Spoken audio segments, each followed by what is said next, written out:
Keeping vigil at the hospital bedside of their newborn son, Carter was born prematurely on Boxing Day, but within hours he became ill.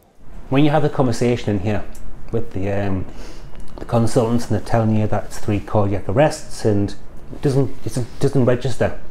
You hear what's being said, but it doesn't register. But when you go outside in the ward and you see your boy,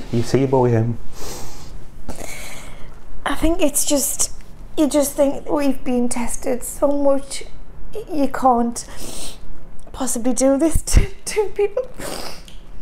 You can be strong for yourself. Me and Sarah have to be strong for Carter. But it's when you get there and you see his little face and you see the tubes coming out and it just kills you. Carter now has a pacemaker fitted and is reliant on a machine to keep him alive after failing to respond to surgery. His heart is not pumping blood around his body, so everything else is doing its job. When it comes to that last chamber to pump blood back around his body, it's not doing it, and that is the most important thing. And without that, there's nothing. And although he's on this machine now to give his heart and lungs a rest, if we turned that machine off now, he wouldn't be here. Tragically, Carter's older brother Charlie passed away in 2012, aged just 2.5. He lived with a number of serious conditions, and his parents set up a foundation in his memory. The cruelest thing is he had everything wrong with the rest of his body, but the one thing that was strong was his heart. And his brother's come back with the one thing that's the weakest is his heart, and everything else is perfect.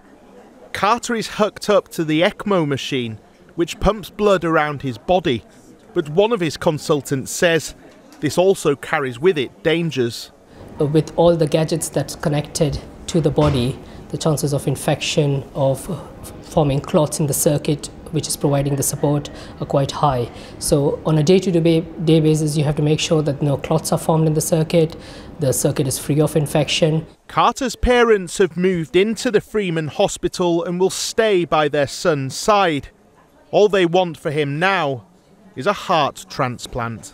It's a double-edged sword. It's horrendous to think that for something that we've hoped for a long time is relying on the heartache of another family, which is just horrific in itself.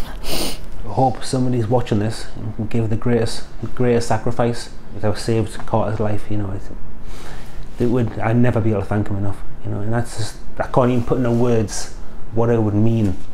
But it's a miracle. That's the miracle that we need right now.